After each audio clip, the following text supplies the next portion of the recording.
Ladies and gentlemen, thank you very much for joining us this afternoon. My name is Bilal Wahab. I'm the Wagner Fellow here at the Washington Institute for Near East Policy.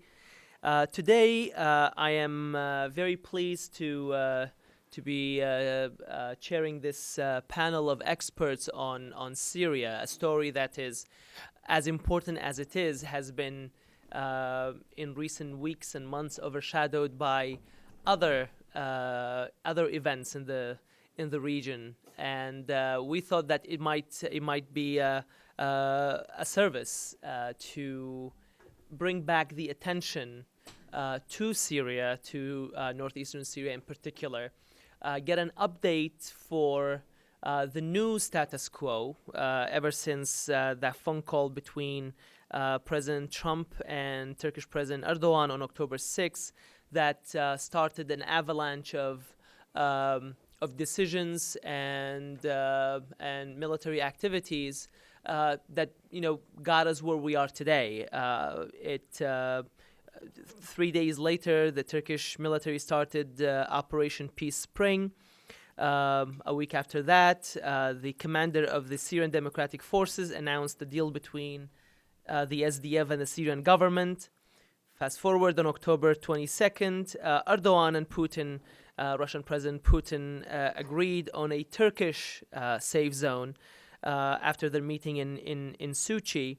But then the U.S. military withdrawal changed from full withdrawal into repositioning, and the oil fields, the protection of the oil fields, became a priority, but also a reason for the U.S. to maintain a military presence. So those changes were momentous, but then with the flare-up between the United States and Iran in Iraq, getting to the verge of war and then pulling back, this panel will focus on the current status quo, what happened since that eventful and consequential phone call between President Trump and President Erdogan. What is the situation on the ground in northeastern Syria, but also in Syria more broadly? And what is the status of the conflict? What are the opportunities for peace? So I'm very pleased and honored, actually, to be joined by my colleagues here. To my immediate left, Wladimir van Wilgenburg is the co-author of this particular book that came out recently, The Kurds of Northern Syria, Governance, Diversity, and Conflicts. I should also mention that he has just returned from Syria. He was there until around Christmas, so still fresh from insights and reporting from the ground. After Vlad, we're joined by Gonul Tol, my good friend who is over at the Middle East Institute's Turkish Studies program. She's an adjunct professor at George Washington University as well, to give us the view from Turkey. How does the recent events, the events that I alluded to earlier, impact Turkey's internal politics, but also Turkish posture in the region, as well as Turkish-U.S. relations? Last but not least is my own colleague here at the Washington Institute, Dana Stroul, who is the Kassen Fellow, and she is the co-chair. She was the co-chair of the Syria Study Group with my other colleague, Mike Singh, and she will present to us and tell us about the big picture. You can see how this is going to go. We're going to look at the trees and the events on the ground, and then we're going to zoom out. So that is the lay of the event today. We'll start in the order that I introduced them. First with Vlad.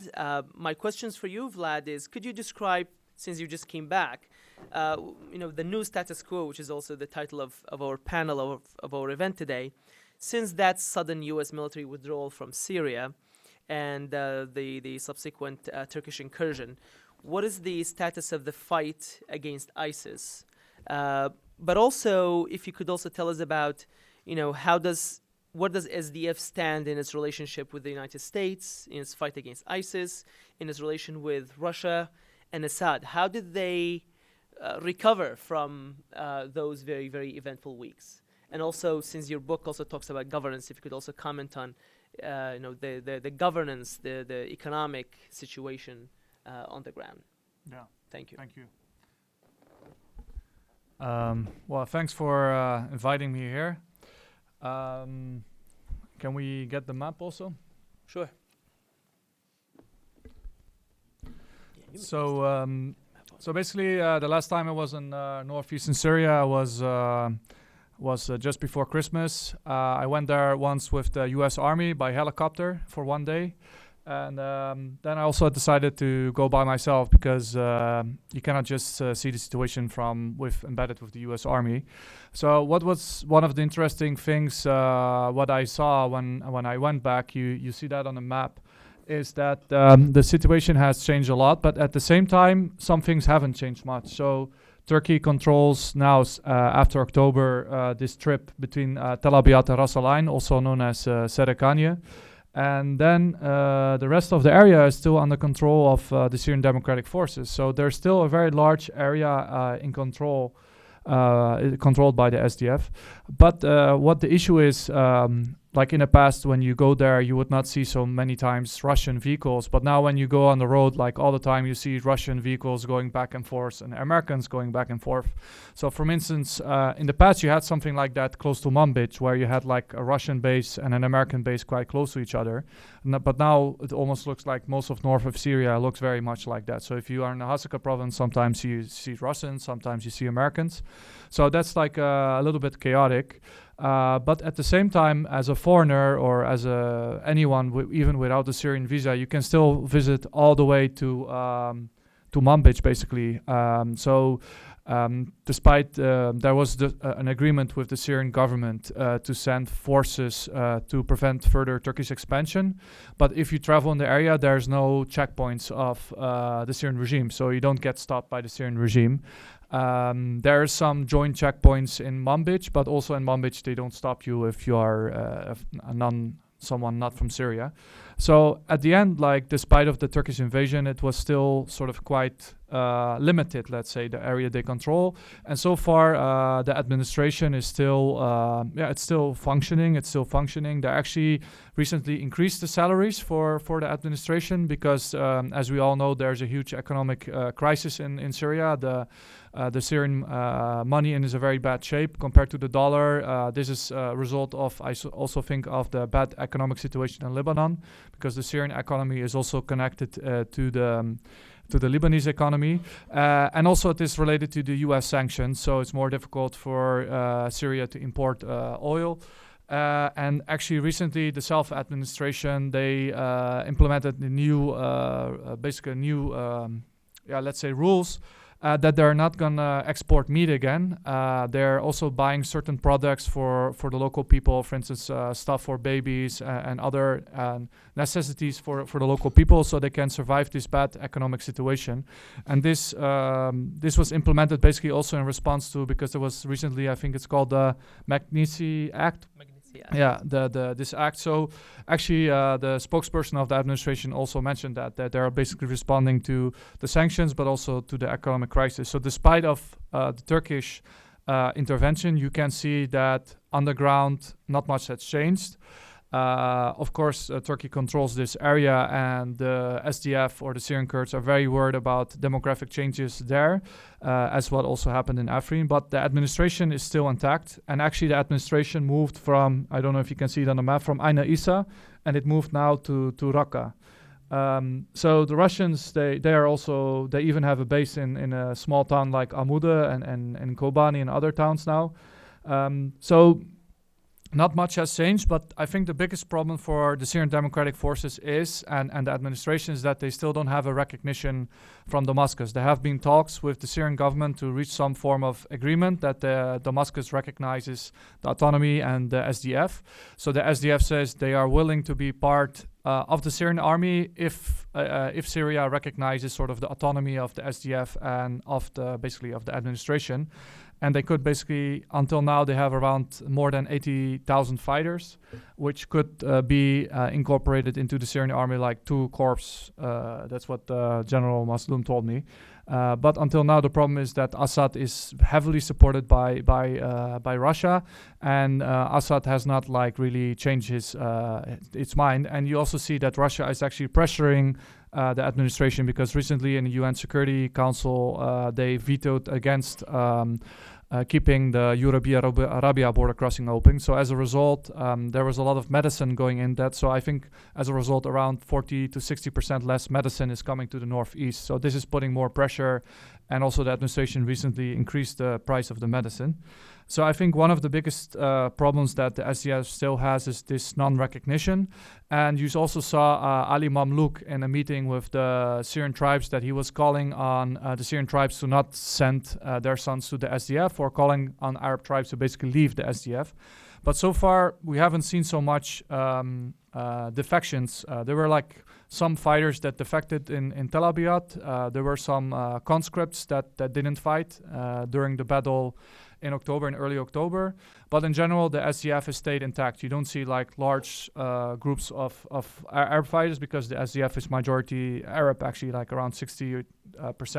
You haven't seen like many defections. And I think there are several reasons for that. One of the reasons is that the SDF is still able to pay the salaries. I mean, the salaries of a regular SDF fighter is much larger than, for instance, the salary of a Syrian regime fighter. And another reason is that, I mean, the SDF have kept its structure. I mean, initially there was some chaos when there was this deal with the Syrian government to protect the border basically against Turkish expansion. But so far now, like, it has stayed intact, and like the command ship, it's still intact, and there has not been any major defection. There have been like sleeper cell attacks, for instance, in Deir ez-Zor. Even during the Turkish attacks, there was like an attack in, for instance, Kamishli. But in general, the SDF stayed intact. So I think this showed like the resilience of the SDF as a structure, and that's, I think, goes counter to expectations. Of course, that could be different maybe if Turkey would attack again. We don't know what the situation then would be. But so far, also General Maslum said that so far, it seems that the Russian and the US ceasefire, they're still like fighting from time to time, but it seems like there's no more major Turkish expansion, and it will most likely be very costly for Turkey to go against these agreements. So the SDF fighters, they have withdrawn around 10 kilometers from the border, and the internal security forces, they are controlling most of the areas. So he said there's still a possible threat that Turkey could attack Kobani or Jazira, which means the Hasaka province. But until now, that would also be problematic for Turkey, because US said if they're going to do such a thing, then there will be sanctions. So the situation stays like de facto. There's no recognition, but the economy is actually in the SDF-held areas much better than the rest of Syria. For instance, in the Syrian government areas now, they have problem with even cooking gas. The electricity is getting worse. Water services are getting worse in Aleppo. I even know people that initially moved back to Aleppo after the Syrian government took it. But now those people in Aleppo, some of them actually are returning to Kobani because the economic situation is so bad in the Syrian government-held areas. So this is also possible, one of the ways that, although that Assad is not very much willing to make concessions to the SDF, maybe because of the bad economic situation, at some point maybe he could make, for instance, some concessions.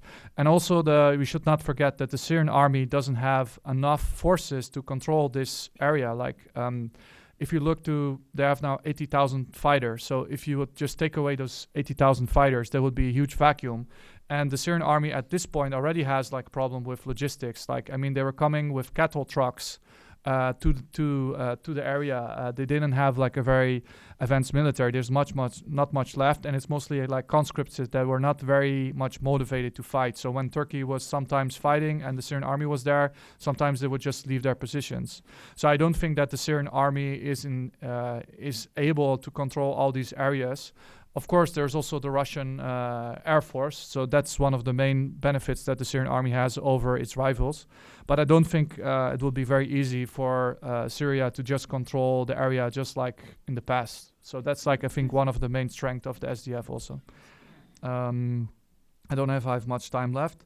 And then I was 2 more minutes. So what I also, if you look on the map, you see that the U.S. Army in the beginning, they were in Manbij, they were in Kobani, they were in Ain Issa, but now it's mostly Russian bases. But the U.S. Army, they're still in the Hasaka province and they're still in Deir ez-Zor. So what one of the reasons that General Mazloum made a deal with the U.S. to continue the fight against ISIS in, for instance, Deir ez-Zor, one of the reasons for that is because the U.S. gives like sort of a balance against Russian pressure. So as long as U.S. is still in these areas in Hasaka and Deir ez-Zor, this is like a way for, because the SDF can keep control of the Fish Harbour border crossing, because with Iraq, you see that close to the Kurdish flag on the right with those 3 colors. There's the Fish Harbour border crossing. So if the Americans are there, this area is protected. So that means that journalists can still go there, NGOs can still go there, and also the oil is protected. So that doesn't mean that the SDF, the administration, I should say, they're selling oil to Damascus, but they get more benefit if it's not under the control of Russia and the Syrian army. So this gives them a way to basically sort of counterbalance the Russians, because the Russians, they're putting on pressure. And as long as they control the Fish Harbour border crossing, there's always a way, for instance, what is also happening now. For instance, now there's this pressure from Russia with the medicine. So now, for instance, the self-administration is importing goods from the Kurdistan region to basically counterbalance this economic crisis. So I think that despite of everything, the administration is still in a weaker shape, but it's in a good shape as long as if Russia and Turkey doesn't if this basically ceasefire holds. I mean, there's still sometimes fighting. The M4 is also still closed for civilians. So if you want to go to Kobani, you have to go all the way to Raqqa and then from Raqqa to Kobani. But I think so far, if the situation stays, will be quite stable. And actually, already NGOs are returning to the area. So I think the SDF still has a lot of cards to play, but I think still that one of their biggest problems is always this non-recognition issue, that they're not part of the peace talks in Geneva or Astana, and they are not really recognized by Damascus. So they should find somehow a way to get recognition, but that's very difficult to make concessions, because the Syrian government is still thinking that they want to control Syria as like in 2011, and that's not acceptable. Thank you, Wladimir, very much. That was very comprehensive, very informative, and the best way to start this panel. So let's zoom out a little bit. Gonul, moving on to you, and then I'll come back and ask each one of you a follow-up question. But Gonul, can you tell us about the view from Turkey, broadly defined? What did Turkey want versus what did Turkey actually get? And how satisfied or upset is it about where things stand today? And also, of course, some of it which Vlad already described. If you could also comment on Turkey's different relationships with the United States, but also with Russia, with Iran, and also with the regime. And perhaps the third and also equally important question, and I alluded to this in my preface, how is Turkey's newly found military adventurism seen at home? I mean, yes, you have an incursion into Syria, but now you're talking about Turkish troops in Qatar. You're talking about Turkish troops to Libya. How is that playing out in domestic Turkish politics? Well, the floor is yours. Thank you. Thank you, Bilal. Thanks for putting this panel together and inviting me. And Vladimir's statements actually I think it was perfect for me. A great introduction to what I'm going to say. For Turkey, the status quo in northeastern Syria hasn't changed much as Turkey would like to. Turkey launched a military incursion in October of last year, and the hope was, so there were the best scenario for Turkey was a Turkey-controlled safe zone. The original plan was the safe zone would stretch all the way to the Iraqi border. Deep and wide enough that could host 1 to 2 million Syrian refugees who are currently living in Turkey. That was President Erdogan's plan, and that was the best case scenario. But that hasn't really happened. As Wladimir just mentioned, so there is a pocket of Turkish-held territory there between Tel Abyad and Rasul Al Ain, but that's significantly smaller than what President Erdogan had in mind. And the second best scenario was a regime or Russia-controlled northeastern Syria that is again off limits to the YPG. And that hasn't happened either. And in fact, President Erdogan has recently complained about the fact that neither Russia nor US delivered on its promise to keep the border off limits to the YPG forces. So there are still a significant YPG presence there. And Turkey and Russia cut a deal after Turkey's military incursion in October. So Russia pledged a YPG-free zone, but obviously it couldn't deliver, and also pledged that it would establish a new military force to replace Syrian Democratic Forces. Although the SDF has countered that argument, saying that, well, this new force that we're talking about is comprised of Kurds, and we are in talks with the Russians, and that nothing has happened on that front. Either, and the regime talks with the Kurds, and they have been mediated by Russians. They haven't gone anywhere, and Vladimir also talked about this, because on the one hand, from the Kurdish perspective, the regime has maximalist demands, meaning that they really want the Kurds to incorporate their security forces into the state structure, and that is something that the Kurds are unwilling to do. And I think that would also be unacceptable for Turkey. And there are also SDF is not just the Kurds. There are Sunni Arab tribes who have opposed to giving concessions to the regime. So those are the reasons why there hasn't been much going on the talks between the Kurds and the regime. So that means that the regime hasn't captured that entire area. So the picture for Turkey is very complicated, because you now have you have Turkish presence in the east of the river, but you also have the Russians, you have the regime forces, you have the SDF, and you have the Americans. So in that sense, the picture is not any brighter than it was for Turkey before its incursion in October. And that's one of the reasons why President Erdogan hasn't been talking much about Syria.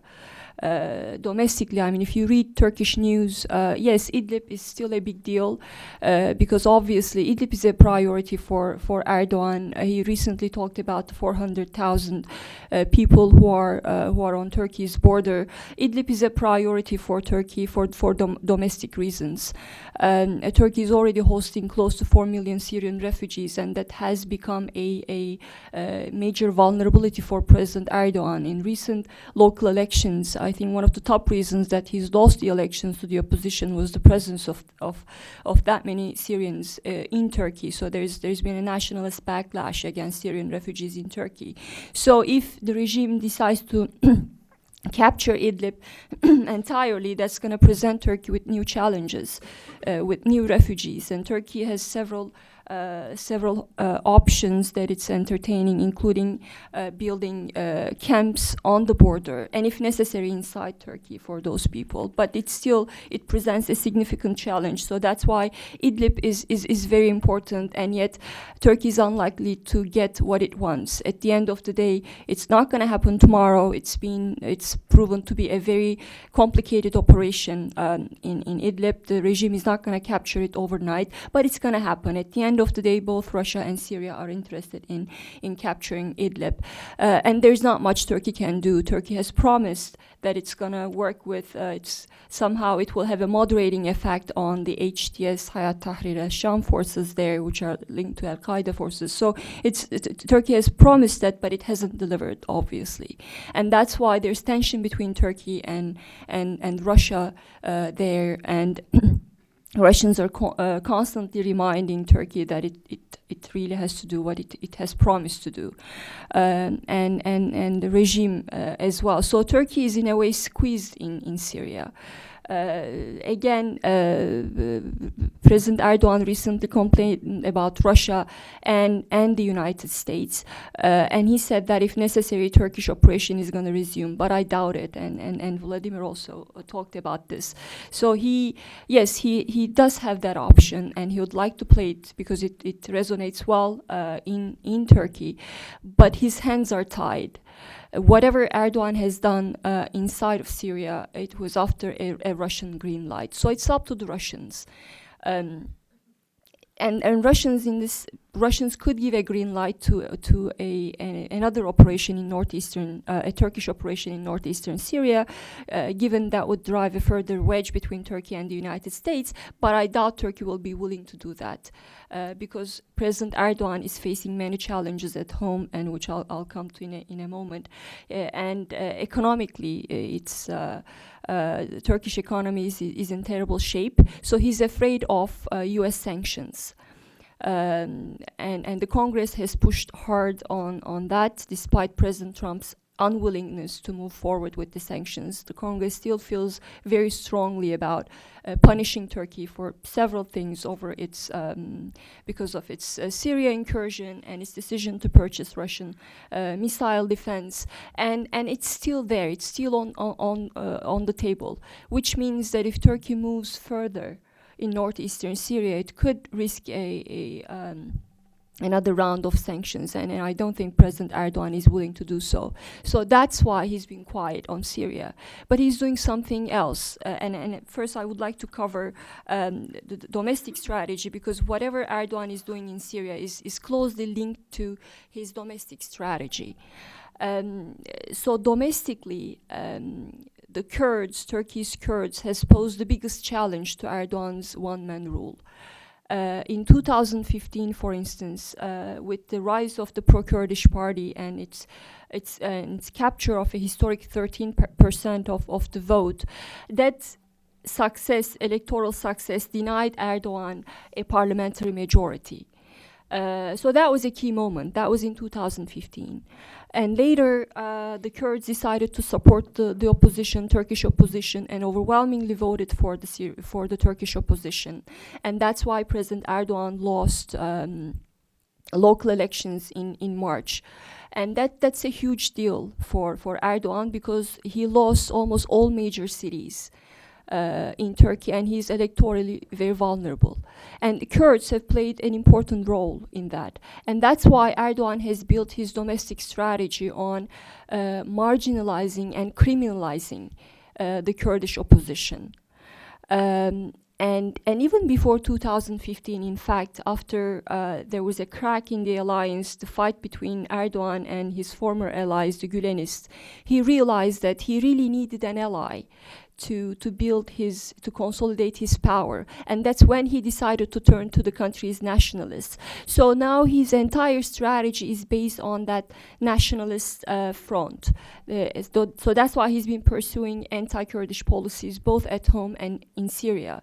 So given the fact that he's facing many problems at home, he's facing serious economic problems, and also there are now two splinter parties who used to be Erdogan's allies. One is led by Turkey's former finance minister Ali Babacan and Turkey's former prime minister and foreign minister Ahmet Davutoğlu. So those are great vulnerabilities for President Erdogan, and yet he can't really address those domestic problems. So that's why he turns to foreign policy to galvanize his base. And Syria has played a very important role in that regard. Whenever he's squeezed at home, he launched another military incursion inside Syria. And it has paid off, but only for a short term. After he captured Afrin, for instance, his support went up by 3-4 points.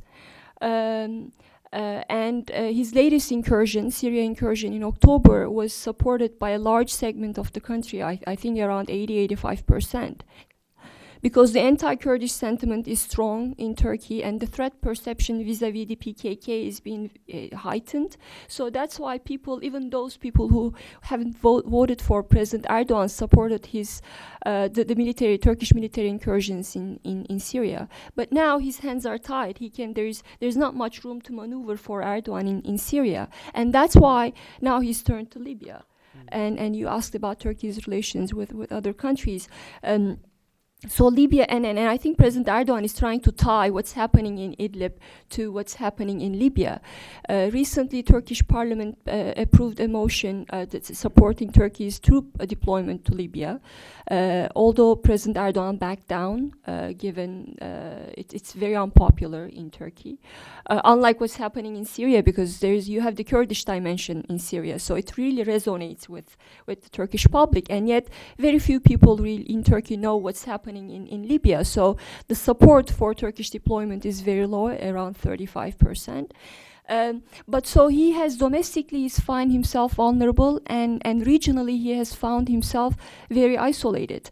And we all here in Washington, we always talk about the growing closer relationship between Turkey and Russia. And in fact, that relationship is very fragile. And I think Idlib is going to test that relationship. Yes, on the one hand, Turkey is cultivating close defense ties, energy ties with Russia. But on the other hand, if you look at their policies, there are significant divergences in Syria, in Iraq, in Libya, in Eastern Mediterranean, in the Black Sea. The Black Sea, Russia has really changed the balance of power in its favor.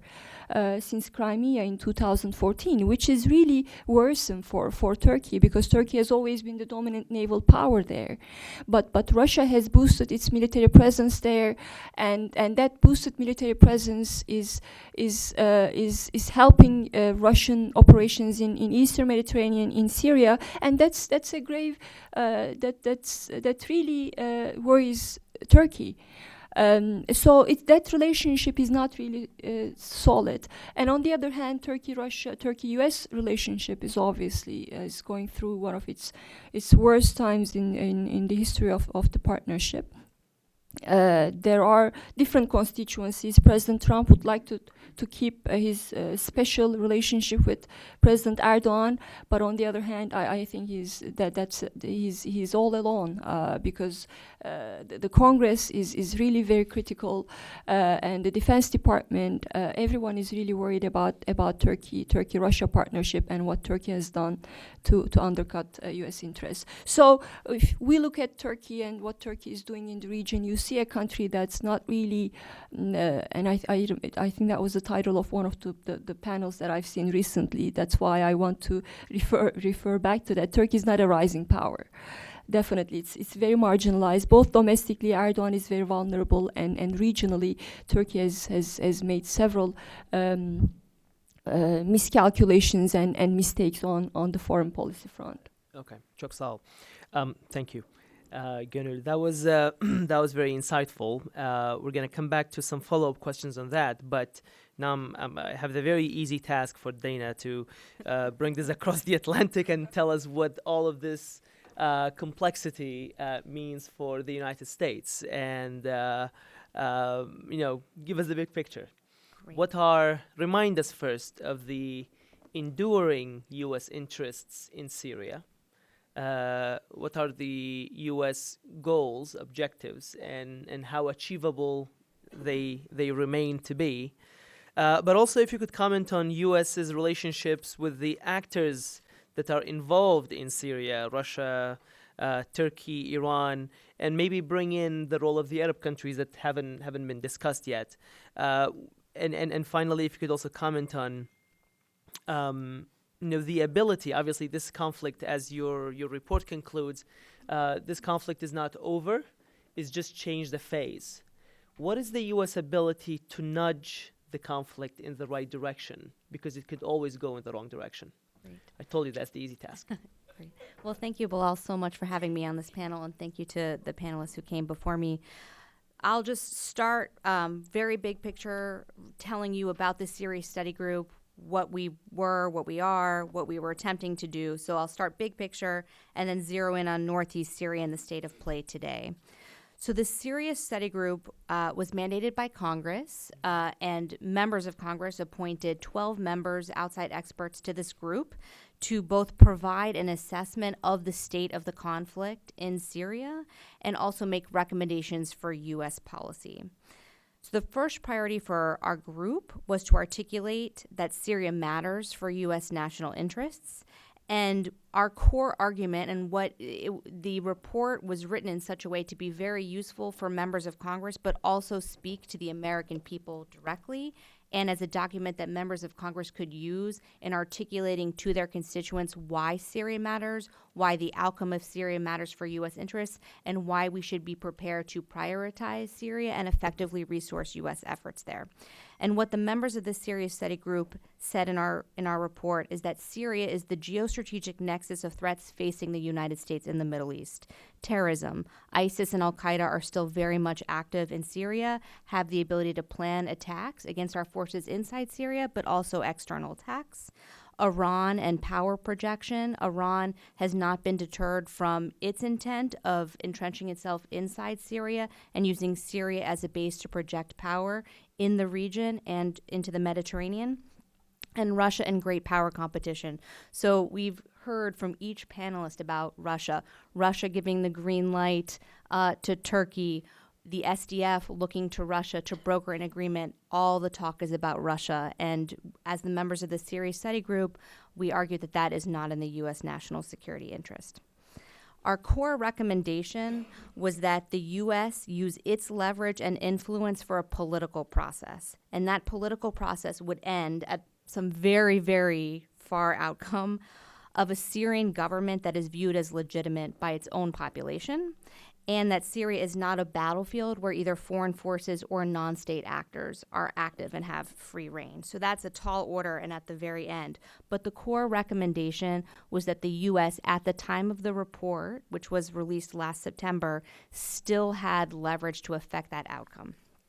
I just want to review some of the main findings of the Syria Study Group. We argued, as Bilal noted, that the conflict is not over, despite, especially in Washington and across the United States, the seeming resignation that the conflict is over and that Assad and his backers have won, but it is merely entering a new phase of conflict. ISIS is not defeated. Yes, the territorial caliphate does not exist. That does not mean that ISIS does not have the command and control, the intent, and the resources to continue being a potent threat against the United States and our allies and partners. Iran is not deterred, as I mentioned before. Russia has used its intervention in Syria to elevate its footprint and profile across the region. If you read most of the headlines about the Middle East today, the talk is about Russia. What is Putin doing? Where is Putin visiting? What is Putin selling? What agreements has Russia concluded in the commercial sector, in the trade sector, in the defense sales sector? What is the political process? What is the diplomatic play? It's all the talk is about Russia. We also said that U.S.-Turkey relations are severely strained, and the main driver of that is policy in Syria and opposing views about the SDF.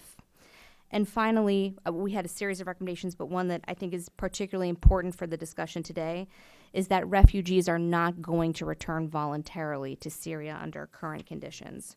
We also spent a lot of time talking about the SDF because the SDF is the core partner for the United States in the effort to fight ISIS. And we said that the SDF is a highly effective partner in the fight against ISIS, but needed to work on transitioning from fighting to governance based on that state of play as we assessed it in September of 2019. Finally, we argued that the United States still had leverage to affect an outcome in Syria conducive to U.S. national interests.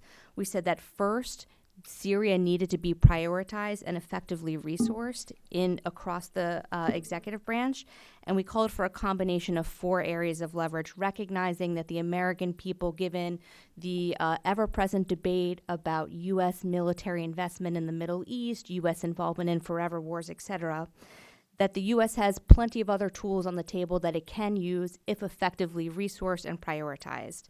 diplomatic isolation of the Assad regime in Syria, denial of reconstruction aid, not just bilaterally, but our voice among international financial institutions, very potent U.S. sanctions architecture against Syria, and finally, our influence in Northeast Syria and our relationship with the SDF. Okay, so Northeast Syria was the center of gravity for the Syria Study Group's recommendations. What we were arguing, first of all, is that the U.S. investment from a military perspective in Syria is not like the forever war models that Americans continually debate, and you hear, especially from the Democratic primary candidates right now, that what we actually had was a very small contingent of U.S. forces that rallied a partner force of tens of thousands of forces that were highly effective and motivated and willing to put their lives on the line and take our advice and fight ISIS. It is not the United States inside Syria fighting ISIS directly. This is a fundamentally different model, and if successful, it offers a potential model for future areas where Americans might not want to deploy ourselves in large force constructs. So, one, that relationship was highly effective for the immediate term objective of defeating ISIS, but Northeast Syria is also important for the broader political process that could at some point address the underlying causes of conflict in Syria. Northeast Syria is the economic powerhouse of Syria. You've heard some discussion about this from Vlad. It has the hydrocarbons, the oil, and the natural gas, as well as the agriculture, which means everybody wants it. Russia wants it, Iran wants it, Assad wants it. People understand the implications of Northeast Syria. What we advocated is continuing to work with the SDF and assisting them in transitioning to an inclusive and better governance model that could articulate or present an alternative model for governance in Syria than Assad regime. And if that had happened, if those communities had had the space and the resources and the political support to stabilize in these post-ISIS communities, and U.S. military was there so the local communities had confidence in the United States, this at some point could have been a very potent source of leverage to participate in a political process to at some point address and end the underlying causes of conflict in Syria. So, a report launched on September 26, and as many of you in the room are probably familiar, the phone call between Presidents Trump and Erdogan happened on October 6. So there were 10 days where the report, in a moment in time, articulated several things, including very specifically that the United States should continue to work with Turkey on a mechanism that could provide some sort of safe zone that would not threaten the Syrian Kurdish communities in Northeast Syria, but address some of Turkey's concerns. We also specifically said that a Turkish military incursion into northeastern Syria would distract from the ultimate for the U.S. goal of defeating ISIS. It would cause the SDF to shift their priorities from working with us to fight ISIS to protecting their own communities, and it would detract from all the other objectives of the United States in Syria. So, for one moment in time, people were talking about the Syria Study Group's recommendations, and also the American public and members of Congress were actively debating Syria, what the nature of the U.S. military investment is, does the outcome in Syria matter for U.S. interests, for the region, for U.S. standing and credibility in the Middle East, in the world, etc. Just as an example, where we are today, Jim Jeffrey, the special envoy for Syria and the Global Coalition to Defeat ISIS, gave a press briefing this morning at 10 a.m. on the state of play against ISIS and Syria. There was only one place you could watch it live, statedepartment.gov. C-SPAN wasn't carrying it, CNN did not carry it, Fox did not carry it, maybe some regional channels, but there was nowhere else to go to watch this other than state.gov, not even C-SPAN. So the American public is once again not focused on this, whereas the Russian public or the Turkish public at various times are still very much engaged in what's happening in Syria. Okay, zooming into Northeast Syria today, I would argue that the findings of the Syria Study Group largely hold. the conflict is not over, it is evolving. ISIS is not defeated, Iran is not deterred, Russia is still there, everybody is talking about Russia. Conditions are still not conducive to the voluntary return of refugees. There is no forward momentum or positive traction in a political process. The key questions for the United States are the drivers of conflict better or worse today for U.S. interests? And what leverage does the United States have left to affect this conflict toward a better outcome? If you talk to executive branch officials, they will say that U.S. objectives for Syria are the same today as they were last year and the year before that. 1, defeat ISIS. 2, push Iran out of Syria. And 3, support for a political process to address the underlying causes of conflict in Syria. The challenge for the U.S. today is that we have the exact same objectives, but less forces in a smaller geographic area, which means we are not able to do the same level of support. We still have not turned on other forms of assistance that could help these areas of Northeast Syria stabilize. In terms of the conflict itself, I would say that right now we have returned to some extent of a status quo in these areas of Northeast Syria, but the situation is highly volatile, and what does or does not happen very much depends on the next moves of a lot of actors. Assad regime, Iran, Turkey, Russia, SDF, etc. The SDF still, and its autonomous government, needs space and resources and support to focus on presenting and developing that inclusive representative governance model. Hundreds of families have been displaced. There's been hundreds, if not thousands, of civilian casualties. There are plenty of reports of involuntary refugee returns to areas, especially with a different ethnic or sectarian makeup. There is no agreement on governance or security. To me, this means the stage is set for another phase of conflict. New waves of refugees, further humanitarian suffering given the economic crisis.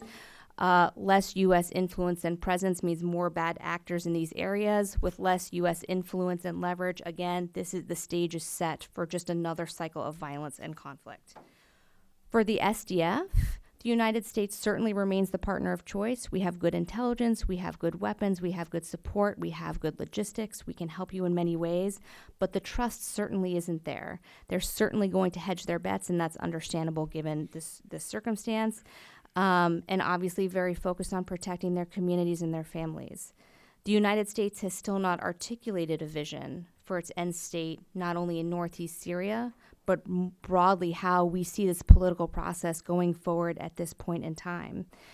And the actions of various conflict stakeholders inside Northeast Syria, again, just exacerbate the lines of conflict. So Russia and Assad are incrementally moving back into Northeast Syria, and all the actors like the SDF have to talk to Assad and have to talk to the Russians because they don't have confidence that the United States is going to stay there or support them.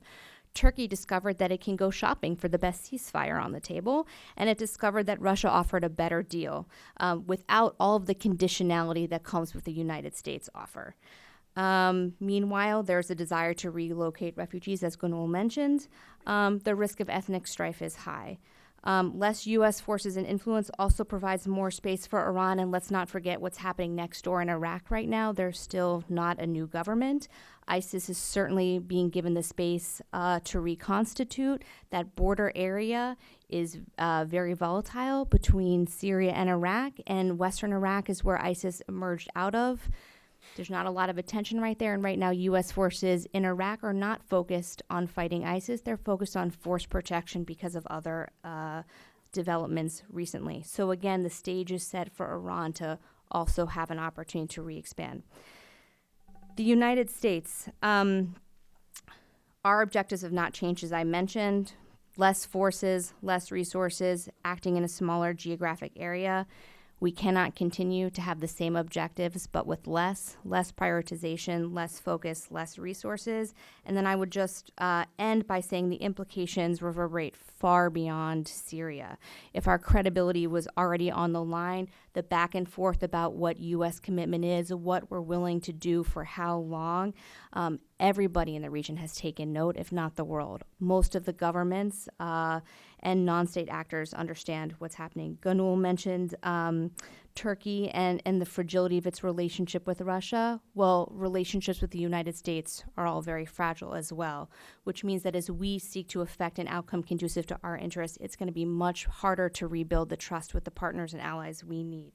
And in that context, I'll end with the last ball that Bilal tossed me, which is the role of Arab countries.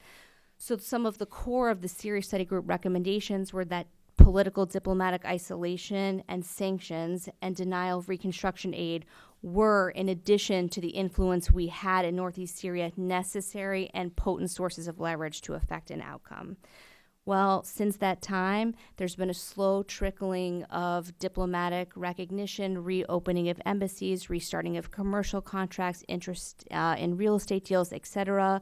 You all have probably read about the UAE and its changing disposition toward Damascus. I think this is just the beginning of a slow move where, without having confidence in what Washington is going to do and for how long, Russia has very much flooded the region. And one of the key asks of the Russian government and Putin to the other governments in the region is to come back to Damascus. Now's the time to come back. And it's very possible that those reconstruction contracts could appear very lucrative. And the question for the United States is, given the breadth of the sanctions that we've imposed on various governments and private interests for a very long time related to the Iran set, the Russia set, Turkey at one point, etc., are we prepared, for example, with the passage of the Caesar Civilian Protection Act, to sanction governments in the Middle East if they decide to get back into Syria? And I'll leave it there. Well, thank you very much, Wladimir, Gonul, and Dana for up-to-date information and insightful analysis. There is obviously a lot to unpack here, and I have a lot of follow-up questions, but I'd rather get your questions first. So let me turn it to the audience, but wait for your mic. First, raise your hand. Let me recognize you. Wait for the mic. Please identify yourself and ask a question. And by the time the mics goes through, let me make a quick announcement for an event that we're holding next week, which is kind of a follow-up or related to this. On January 28th, we're doing another event on the pro-Iran militias and their operations in Iraq, Syria, and Lebanon after the death of Qasem Soleimani. So we're looking at the impact of that event, of the death of Qasem Soleimani on the operations of these militias. And then that will be followed by another event in about 4 weeks from that, and there will be announcements about it, about what it means for Iran. What does the death of Qasem Soleimani mean for Iran and the supply side, the support side of the Foreign Legion or the militia enterprise? Okay, so the commercial time is over. On to questions. Let's say, let me get a question from the left side of the room, please. Red shirt. Red shirt, yes? Forgot what I color like I was wearing. Your shirt, that's why. So sure. My name is Lawrence Jenklaus. I'm from the Turkish Coalition of America, TCA. And I'm wondering about, this question is directed to Gonul Hanım. With the refugee resettlement plan that I feel like was submitted to the UN, what's the status on that plan? Does it include these areas that we're talking about right now? And also, Ms. Stroul was talking about kind of the softening of relations with Damascus. When it comes to Erdogan, are all talks with Syria going to be via Russia, or do you see kind of a rapprochement with Erdogan and Assad? Okay, good. Get a couple more. Let's get one at a time, and then toward the end, if we need, because there were like 2 questions. He cheated. I said 1 question. But that was good. That was a good cheat.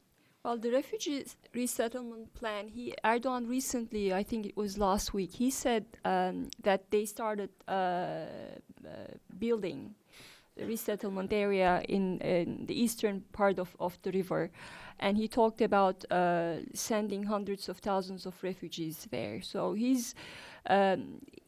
still feels strongly about it, but the problem, of course, is first, you cannot force refugees to go back. It has to be voluntary, and I doubt that it's going to be very attractive to people who are living in Turkey to go back to a war zone. So that's a huge problem. And second, Erdogan talked about financing. When he originally talked about the safe zone, the larger and the wider safe zone stretching all the way to the Iraqi border, he talked about Europeans maybe financing, and Europeans are not interested. In fact, the European Union just 2 days ago talked about imposing sanctions on Turkey over Turkey's military incursion in northeastern Syria.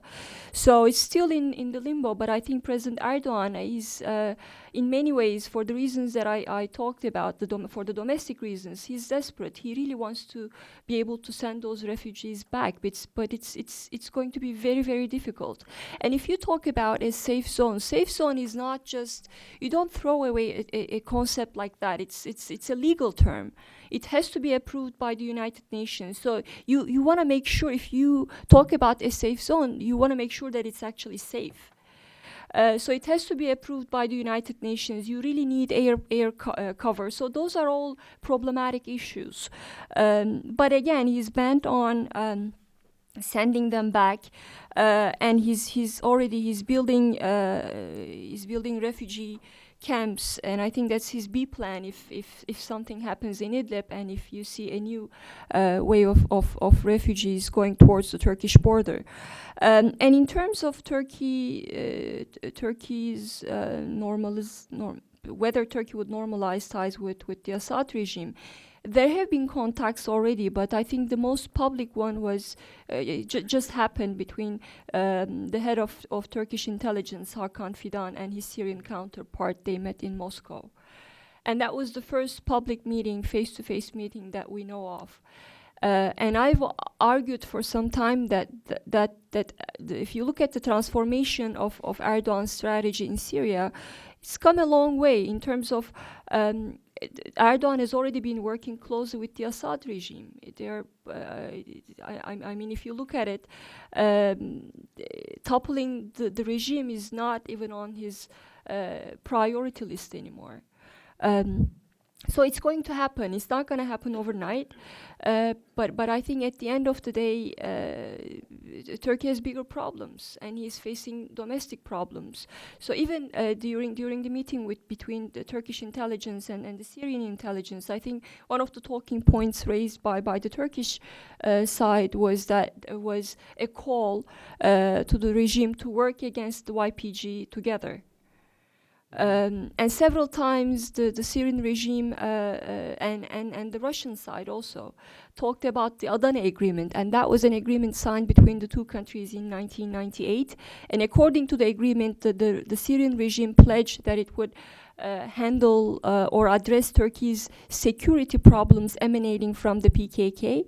So that means when Russians and the Syrian regime talk about or refer to the Adana Agreement, and in a meeting that Turkey takes part in, that means that Turkey, in a way, recognizes the importance of working with the regime if it wants to really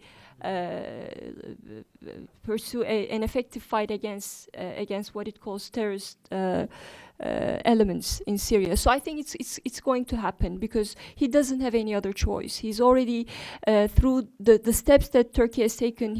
Erdogan has empowered the regime a lot, and if you look at it now, he's enlisting the Syrian opposition in the fight against Haftar's forces in Libya. First it was against the Kurds, now they're fighting in Libya.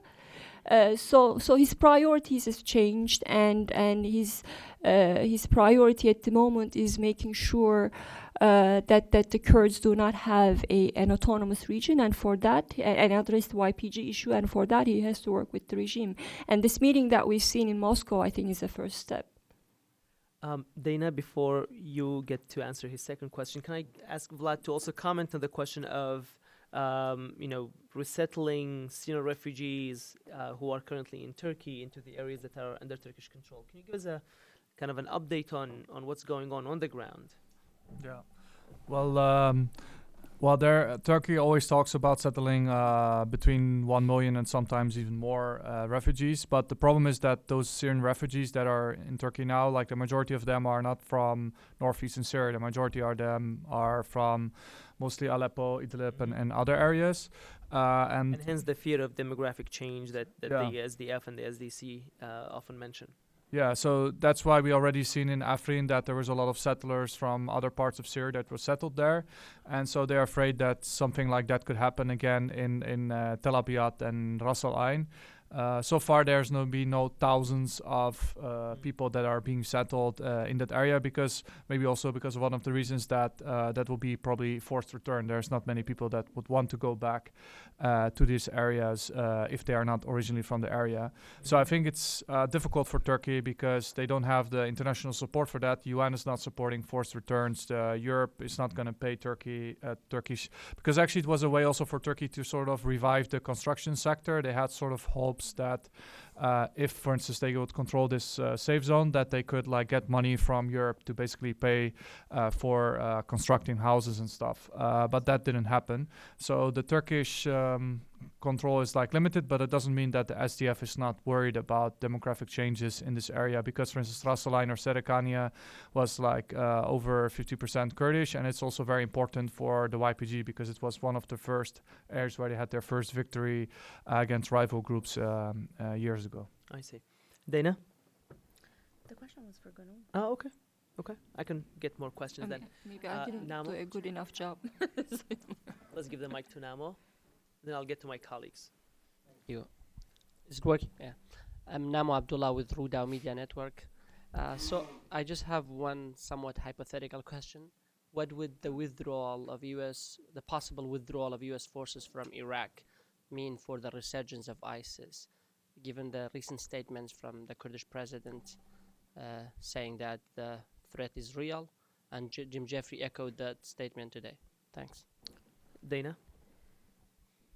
So I think that the coalition to defeat ISIS as we know it today ends if U.S. forces leave Iraq. All other coalition countries depend on the platform of support and services that the United States provides. So other coalition contributing countries don't have their own medical evacuation, don't have their own logistics supply lines, don't have the kind of intelligence and surveillance reconnaissance support that we have to understand what's happening, where ISIS is going. Don't have the relationships to understand how ISIS moves its financing around, don't have the relationships, information sharing to understand the broader network. Secondly, the Iraqi security forces aren't prepared to fight ISIS on their own. They don't have the ability to fuse intelligence with capabilities, with the equipment that they have, operate in a coherent way and in the manner in which ISIS embeds itself at this point inside communities with sleeper cells, etc. So the efforts don't continue, and certainly if U.S. forces don't remain working with Iraqi security forces in Iraq, then there is also no effort to work with the SDF inside Syria to continue fighting ISIS either. We don't have a support network in Turkey, which we used to have to support our military operations in Syria. Without our military support in Iraq, you can't have the 1,000 or less than 1,000 forces, according to Secretary of Defense Esper, that are inside Syria, continuing the fight there either. So basically, in my view, there is no more global coalition to defeat ISIS in a military way that combines massive air power with capable partners on the ground as you know it. Roy.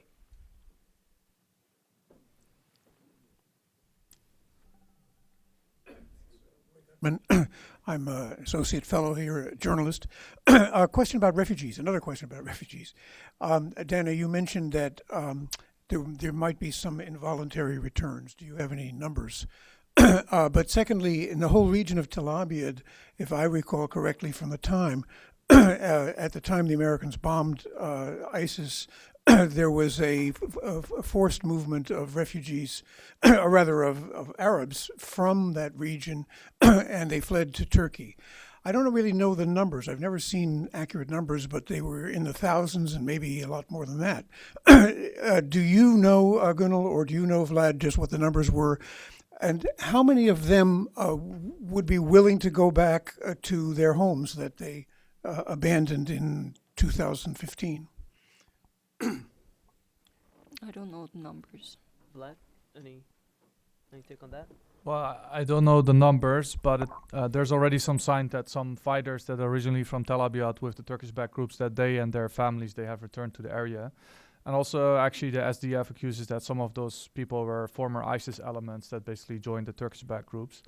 Because when when the YPG at that time, there was no SDF, when they took this area, then there was like also people like tribes that sort of were sympathetic to ISIS that fled to Turkey, and others they were not sympathetic to ISIS. So some of them they have been returning, but it's unclear to say, because when Tel Abyad was not under Turkish control yet, the city was also complete, like there was like a large number of people living there. So but there has been people from Tel Abyad returning, but Serekani Ras Al Ain is much more unclear. I see. Sinem, in the front row.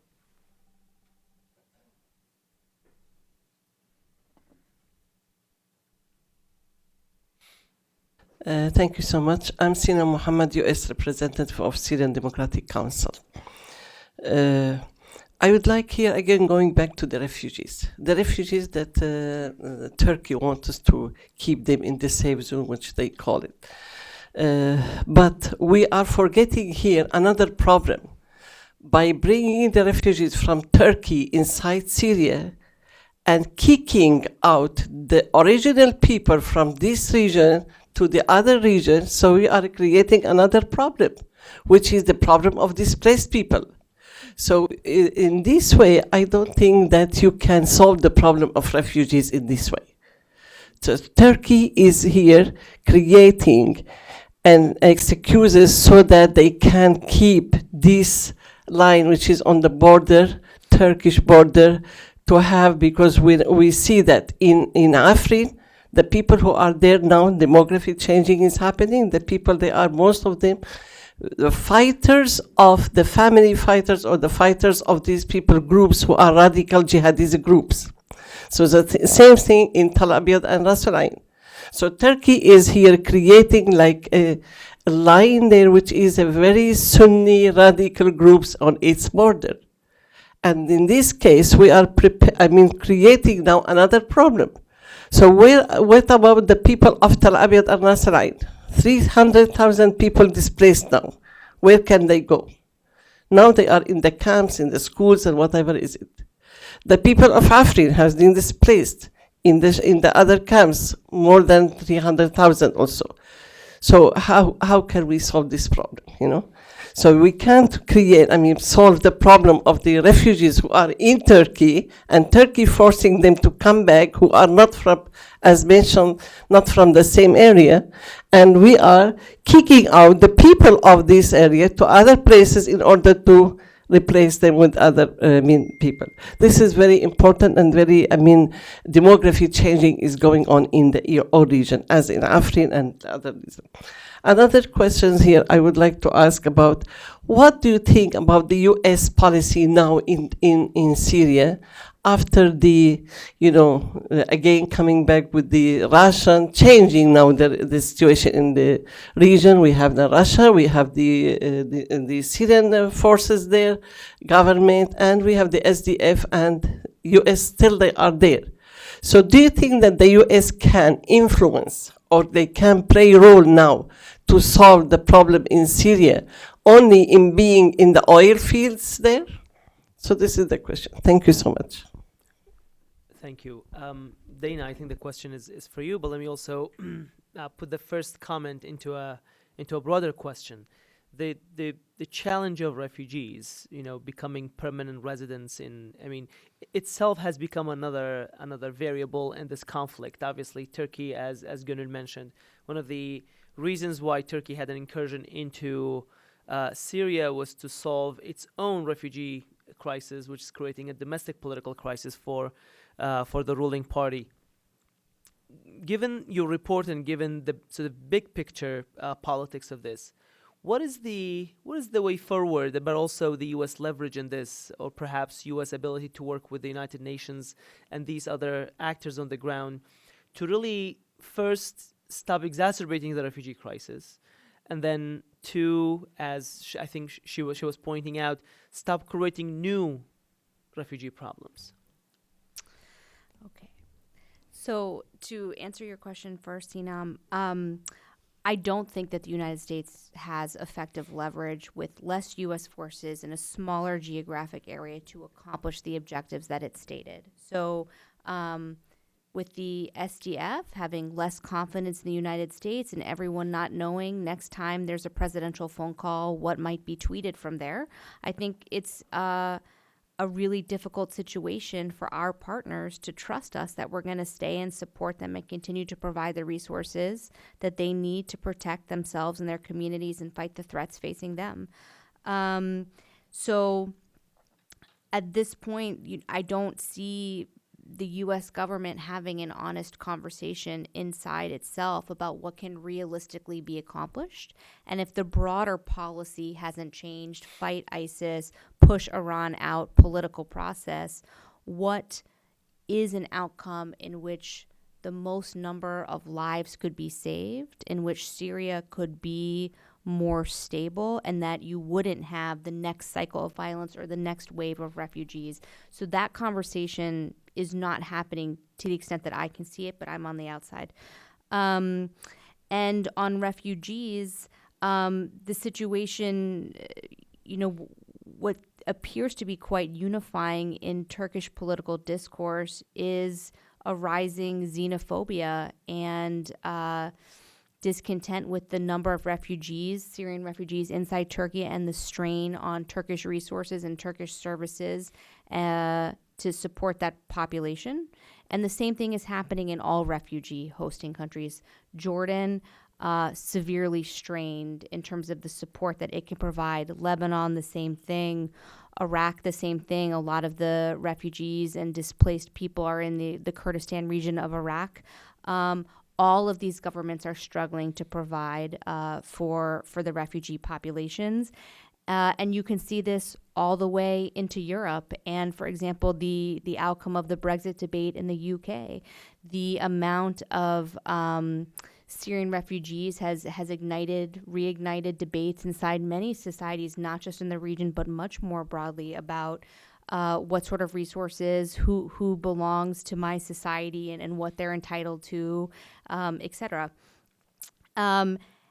Working with the UN, I think the United States should continue to provide resources to support UN operations.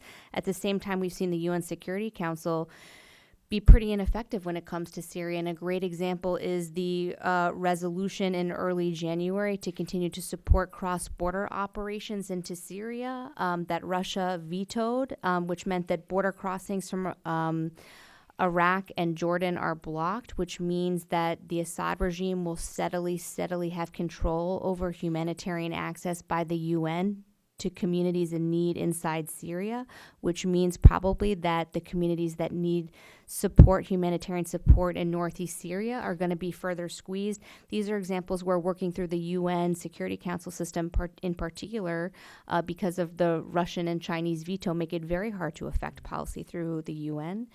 And in terms of refugees, I don't see any outside pressure on the Assad regime for it to change its behavior. So barrel bombs and torture and detention and starvation and medical sieges will continue to rule the day. And in that case, refugees have plenty of ways of talking to each other in neighboring countries, and they are not going to return knowing that they cannot be safe and they cannot restart their lives in safety and knowing that they'll have any support without complete fear of the government coming after them, in which case those refugee populations are trying to stay in Lebanon and Jordan and in Turkey, even in in these neighboring countries, and many of those governments and countries don't have the resources to adequately support those refugee populations. And so what the United States needs to do is continue providing support, humanitarian support, not only to the refugee communities in these neighboring countries, but also to the host communities and host governments. And unfortunately, that need could not be more dire than today, at a time when Americans are actively questioning why we should be spending any money outside rather than here in our own country. So I'm pretty pessimistic about this, but what the United States can do is continue providing resources, both bilaterally to host countries and refugee communities, to the UN for its refugee activities, and there's other ways, and NGOs, international NGOs, while continuing to embarrass as much as possible Russia in particular in every venue in the United Nations possible. Let's go to the right side of the room. Charles? Charles Depot, I'm a visiting fellow at the Washington Institute. My question is for Vladimir. You mentioned some of the discussion between the regime and the self-administration, the autonomous administration. Could you be maybe more specific about like the content of the discussion, or like the topics? Because I think it's maybe the third, fourth, or fifth time that we hear about contacts like this. 2016, the Russians had even tried to prepare some ground and prepare some documents for these negotiations. And time after time, we just see the same kind of situation where the autonomous administration wants recognition. Assad says no, and we just wait for the next round.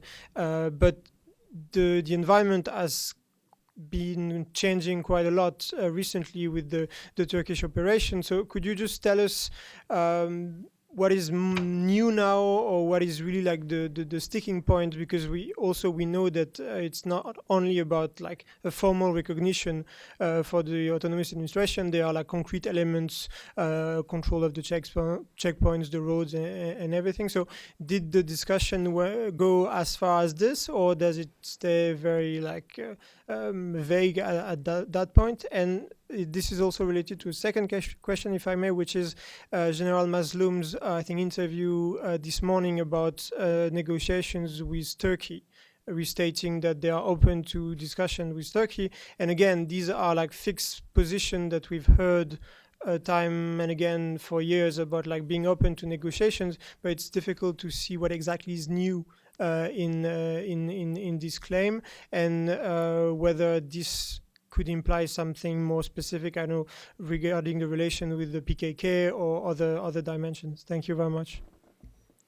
All right, a lot to unpack, but Vlad, why don't you start? And I'm also going to ask Gonul to comment on the Turkish side of the question to see if there is any appetite in Ankara for talks, perhaps. Yes. Yeah. So I think the main difference now is that you actually have Syrian troops in most of the border areas of northern Syria. So that creates a bigger way for Russia and Assad to pressure in the future the SDF, because they're now basically into the core areas of the SDF.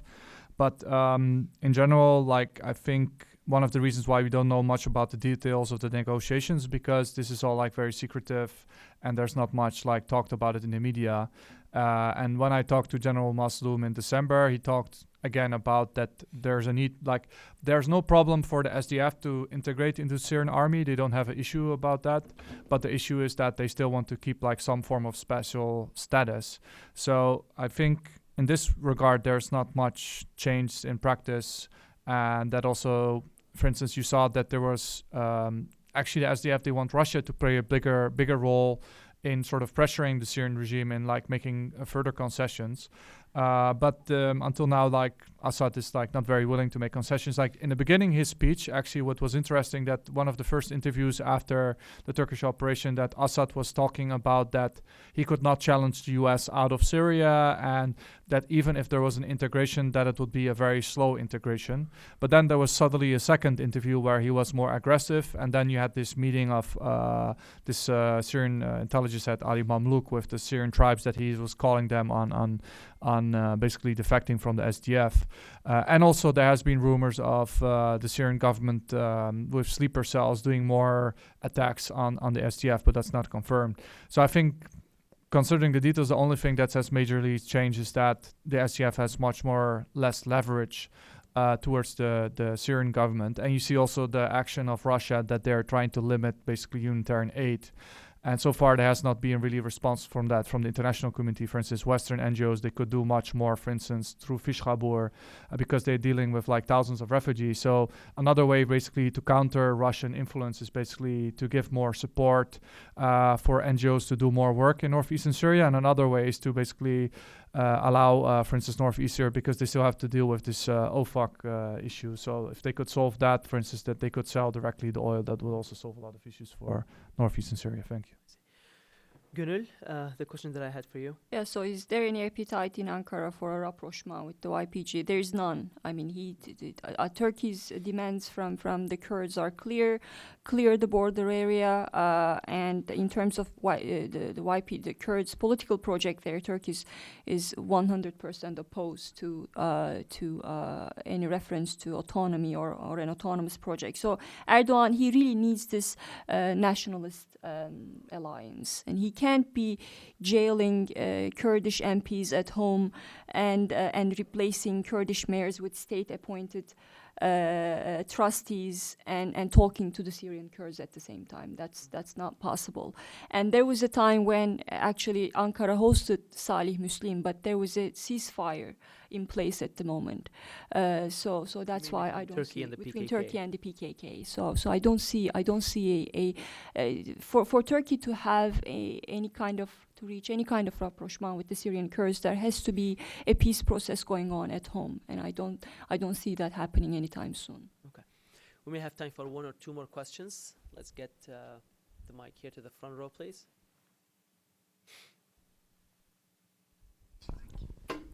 Thank you for the panelists. My name is Ayman Abdel Noor, President Syrian Christian for Peace. As for the map, the autonomous administration, I see three challenges and proxy wars. And I want to, from the panelists, to comment about that, about the future of the existence of this autonomous administration. Number one, between Saudi and Iran. The Minister of State of Saudi, Sabhan, was there in Deir Zor, and he gathered groups to counter the al-Baggara under Nawaf al-Bashir. They are working under Iran. So this is proxy war between Saudi and Iran. Number two, between the SDF and Turkey, and there's many reports about UAE is supporting the SDF because of the clash between UAE and Turkey, so they have interest to support and keep that going on against Turkey. Number three, between Syrian regime who are desperate for after the financial crisis to counter the Americans and kick them out. And General Ali Mamlouk was in Tehran for the condolences of Qasem Soleimani. One of the things that they agreed on to form a resistance in Syria, like the Iraq, Hashd Sha'bi, to kick the American out. The same here because they need the oil fields. And so these three include regional powers, has nothing to do with Kurds, and how this will affect the future of them if this is escalate soon. Thank you. Okay, who wants to take a crack at that fun question? I can do it. Okay, let's start. Let's actually do the order we started, because obviously it touches on all of these three countries. Vlad, let's start with you. Well, about the Syrian regime, there have been several reports that there's more attempts to create like sleeper cells in Deir ez-Zor. So if, for instance, the regime in Iran would really do that, that could really completely destabilize Deir ez-Zor, because there's already a big problem there with some tribes that still have like relatives in the past with ISIS, and there's like insurgency there. So the regime could like do that. In the past, there were already sort of Iranian-backed groups, for instance, on Nawaf al-Bashir, so it's not really nothing new, but it's a possibility. It's like one of the cards that Iran could use to pressure the US out of Syria. And about the Saudis and the Emiratis, like there have been meetings, but there have been nothing much concrete. I mean, the Saudis, they have given money basically to the US to do reconstruction in northeastern Syria, but we haven't not seen like very concrete signs apart from these meetings that there's like something like Saudi army or something like really concrete, like for instance what's happening in Yemen. But in general, there's like more support from Saudi Arabia and Emirates, at least for the SDF, like countering Turkey. For instance, and also there's like a new effort to create better relations with Egypt at the moment by the SDC. So that's also very interesting. And this is also, again, related to Libya because Turkey is trying to gain influence in Libya. So this is also like this is really annoying especially for Egypt and other countries in the region that are not so happy with the Turkish influence. So this can also like gain more support maybe for SDF and SDC in the future, at least on a diplomatic level, but also on a military level. They are invited to Cairo 15th of February. Yeah, so there you have it. Gonul, is Turkey worried about a conflict with the UAE? Well, it's there. I don't think Erdogan is quite happy about it. And in fact, I've heard that there have been, even with Egypt, Turkey is so marginalized that Turkey is trying to break that isolation in the region. But it's now focused on what's happening in the Eastern Mediterranean. So there's some interest in Ankara in rapprochement with Egypt, but when it comes to UAE, it really goes that's a very difficult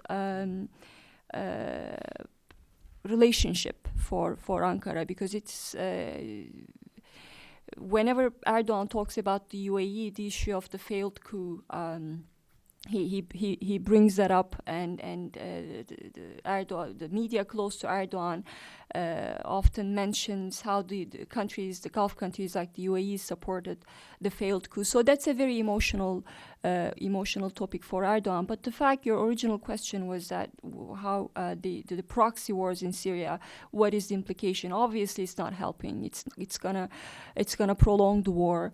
Any international involvement, as we've seen in the region, I mean, look at the other conflicts in the region, and from a historical point of view, the Lebanese civil war and everything, the other conflicts going on in the region, whenever there is international involvement and you have these proxy wars, it only prolongs the conflict.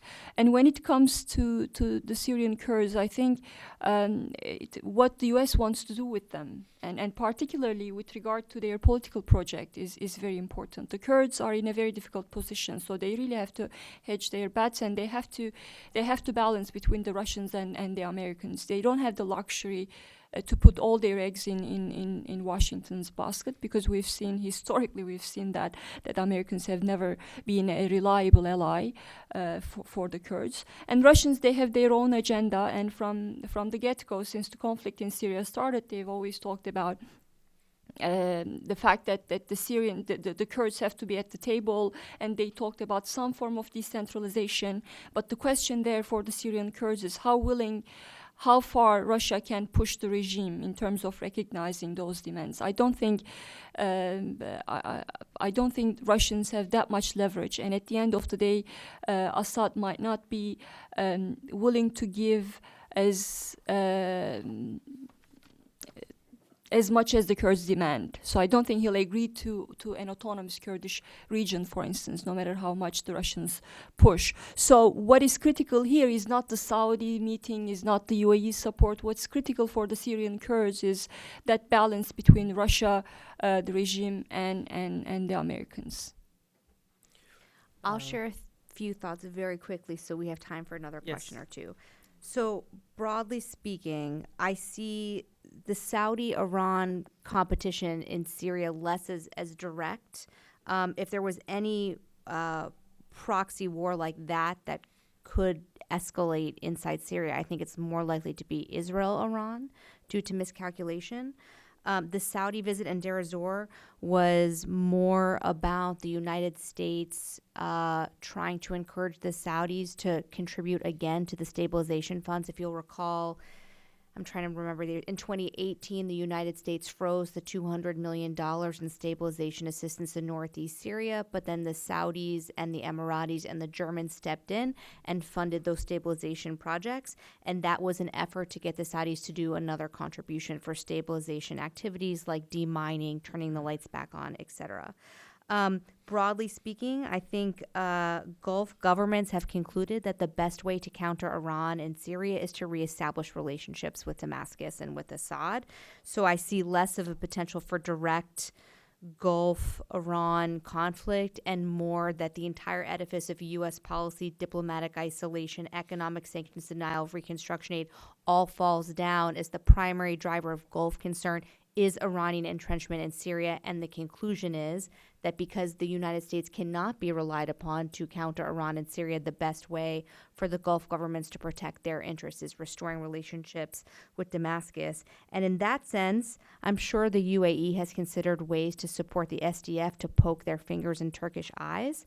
But if your primary goal is to counter Iran and you're doing that by restoring relationships with Damascus, I don't think you're going to be doing too much to support the SDF at the same time, unless it's something that you have some sort of green or at least blinking yellow light from the Assad regime. And on that, I would just say, from the beginning of the Syrian conflict, we saw many Gulf governments irresponsibly handing out or passing out all sorts of deadly weapons that they were not able to control either the groups using them or how those weapons were controlled. And that's how we got to this, the really exacerbated state of play at the very beginning in Syria. So I hope they're not considering that. I'll leave it there. Okay, I am running out of time. I think I can squeeze in one question. Is that okay? Okay. Or maybe I can get both and then promise And then we'll talk really fast. Okay. Let's do both. Aykan. Aykan Erdemir, Senior Director The mic, please. Oh, sorry. Yeah. Aykan Erdemir, Senior Director of the Turkey Program at the Foundation for Defense of Democracies. A quick question to Vlad and Dana. In the Syrian Study Group report, there's a reference to transition from fighting to governance. In terms of that transition, what is the potential role political pluralism through the incorporation of NKS, the Kurdish National Council, play? Can the Kurdish National Council overcome the Turkish clout to become an effective and honest stakeholder? And can the SDC accommodate the KNC? Can you just pass the mic to Alan, please? Yeah, there you go. We'll squeeze in your question as well. Sure, thank you. That will be the last question. My name is John L. McCowan, and I'm at the Belfer Center at Harvard, and I'm finishing my PhD at King's College London. But my question is, I think one of the biggest threats to northeastern Syria stability is if the SDF experiences more defections. And it was mentioned briefly earlier that perhaps it was a big concern as soon as Turkey initially went into Syria that there might be far more when they went into Ras Ali and Tal Abyad. And so I guess my question is, what do you think are the best ways that the U.S.-led coalition can try to counter further efforts by the Syrian government or Russia or Iran to cause wide-scale Arab defections that might critically weaken sort of the cross-sectarian nature of the SDF? Thank you. All right. I'm going to give every one of you a chance to address those questions, and then we're going to call it a day. Dana, let me start with you in the reverse order that we started with. So the Syria Study Group, in a lot of our consultations, it was clear that the SDC does not represent all Syrian Kurds. And so, yes, in our articulation of what needed to happen, there needed to be inclusive governance. And by that, we meant representing all flavors of Syrian Kurds as well as Arabs within the areas of Northeast Syria. So I think that is necessary, and what we argued for with, as the Syria Study Group report, was consensus language. So sometimes if you see interesting sentences, it's because it was very hotly debated how we talk about some of these issues. But what we also determined in the group is that the United States had invested tremendous leverage on the and influence on the military side to work on how we partnered with the SDF to defeat ISIS, and we had not invested as much on the civilian side, and we needed to do that, not just in our military relationships talking about inclusive governance, and we meant that in a variety of different ways, but also getting the START team back into Syria and empowering diplomats and political advisors to be having those conversations with the SDF, with the SDC, et cetera. What more could the U.S. coalition tell me the question again? Sure. How do we prevent further defection Yeah. of Arab forces from being perhaps co-opted by the Syrian government? So again, this comes down to that governance question, where what the Syria Study Group report was saying is that we invested a lot on the military side, and when you have that unitary objective of defeating ISIS near-term threatening communities, both Arab and Kurdish, it was much easier to get everyone swimming in the same direction. But once at a point when ISIS, the territorial caliphate, was defeated and there was discussion about post-ISIS stabilization, and that's when you see political tensions, fractures, discussion about division of resources and political governance coming up. And what the U.S. coalition can do is very clearly articulate its expectations for how governance and inclusive representative governance should happen, both freedom for civil society to be active, transparency, accountability, independent media, all the things you would expect if you're going to provide assistance to the governments and the communities of this region. We didn't really get there because we froze the stabilization assistance. We reduced our U.S. forces, and because our U.S. forces are reduced, it means that the civilians can't move around as easily, which means you can't have all of those contacts on a daily basis, which means not only your talking points are clearly less effective if you're Skyping with people who are actually in endangered areas. But if we were serious about it, then the U.S.-led coalition would articulate a vision for exactly what our expectations and vision are for Northeast Syria, what we're willing to invest for what period of time. We'd rally other people around it. We'd articulate what the resources, what the financing, what the support is. We'd make sure others were contributing as well, and then we'd have a system for monitoring and benchmarks and engagement. Gonul, do you have any? No, I think there was a question for Wladimir. You get the last word, man. Yeah, thanks. So how to counter basically attempts by the regime and Turkey to defect, like to basically instigate defections is basically now you see Russia putting more pressure on northeastern Syria, but for instance with the UN Security Council resolution.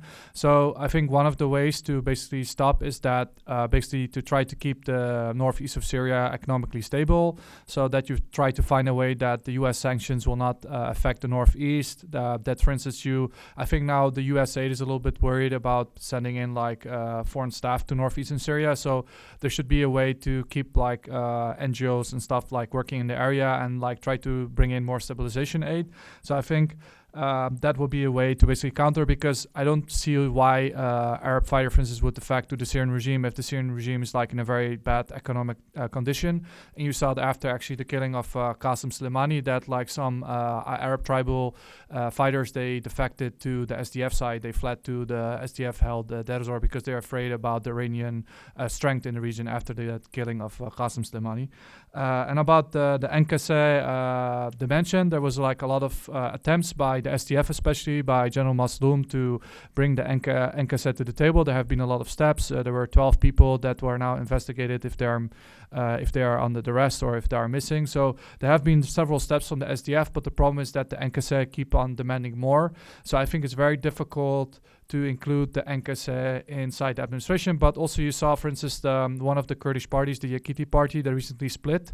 And I think they had more talks with the SDF and the administration. So there were actually already former NKC members in the administration. So there's also a possibility to bring more of those. But I think the NKC in general is like very reluctant to recognize the administration. So maybe it's better, instead of focusing just on NKC, is to create better relations between the Kurdistan regional government and the administration itself, instead of focusing on Kurdish party politics. Because you see now, for instance, especially since the Iraq operation, there's a lot of economic cooperation, and like this economic cooperation, they could like increase the stability and the economic situation in northeastern Syria, which is much more important than this party politics, which is very difficult to overcome. Because you see, for instance, now also that the administration has decided to import more food and other stuff from the Kurdistan region.